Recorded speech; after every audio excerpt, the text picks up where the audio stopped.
la gynécologue, qu'Allah maudisse tous les médecins qui reçoivent des patients et qui ont aucune empathie, qui ne prennent aucune pincette quand ils parlent et quand ils annoncent des diagnostics. Là, je viens de tomber sur une gynécologue qui avait aucun tact, aucune empathie. Donc, je vous explique, en gros, les filles, j'ai été chez la gynécologue parce que ça fait 3 semaines que j'ai pas eu mes règles. Mes dernières règles, elles datent d'il y a 2 mois et ma dernière consultation de gynécologie, ça date j'étais même pas voilée, ça remonte il y a 4 ou 5 ans, j'avais 20 ans. Donc je vais chez la gynécologue, elle me fait une échographie, etc. Et en fait, elle me dit, regardez l'écran, donc je regarde l'écran. Et dans mes ovaires, je vois des trucs énormes comme ça dans mes ovaires, genre. Elle me dit, ah oui, effectivement, là, regardez à l'écran, vous avez beaucoup de taches et tout dans vos ovaires, etc. Je lui dis, mais c'est normal, c'est pas des kystes. Elle me dit, ah si, c'est des kystes. Ok, donc elle me dit, je vais regarder le deuxième ovaire en espérant que dans celui-là, il y ait rien.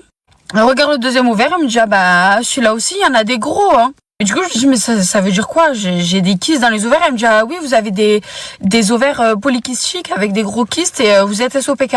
Je regarde ma copine, elle était sur la chaise parce qu'elle m'a accompagnée. Elle me dit, là, je suis pas allée toute seule parce que franchement, elle m'a dit ça, mais tellement violemment. Ma copine, elle me regarde comme ça, elle tombe des nues.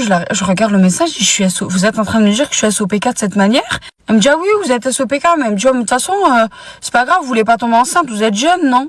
Donc moi, de là, je tombe des nues, je regarde ma copine, elle me regarde, elle sait pas quoi me dire, elle voit que je commence à être pas bien. Elle me dit, ah non, mais vous en faites pas, hein, vous inquiétez pas, c'est pas grave, c'est commun de toute façon et vous voulez pas tomber enceinte dans tous les cas de suite, donc ça vous concerne pas, vous verrez plus tard pour prendre des traitements pour tomber enceinte. Donc moi, je suis juste venue consulter pour 3 semaines de retard de règles afin d'être rassurée et savoir qu'il y a aucun problème.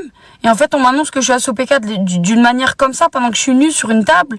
On voit tellement les filles sur TikTok qui ont du mal à féconder, qui sont SOPK. Et SOPK, moi j'ai vu ce que c'était à travers TikTok, toutes les femmes qui ont du mal à tomber enceinte. Donc là, je vais chez un médecin qui ne m'explique même pas ce que c'est. En fait, je dois me faire une déduction toute seule. Et sous prétexte que je ne veux pas tomber enceinte de suite, c'est pas censé me toucher et c'est pas censé m'atteindre. Et voilà, les filles, ça a été tellement violent. Celles qui sont atteintes d'SOPK, celles qui le combattent, celles qui vivent avec, s'il vous plaît, rassurez-moi parce que là, je suis dans tous mes états. Bref, alhamdoulilah, je suis musulmane, je me dis qu'il n'y a que Rabbi qui me donnera et qui m'accordera une grossesse si je le mérite en temps voulu. Mais ça a été hyper violent pour moi.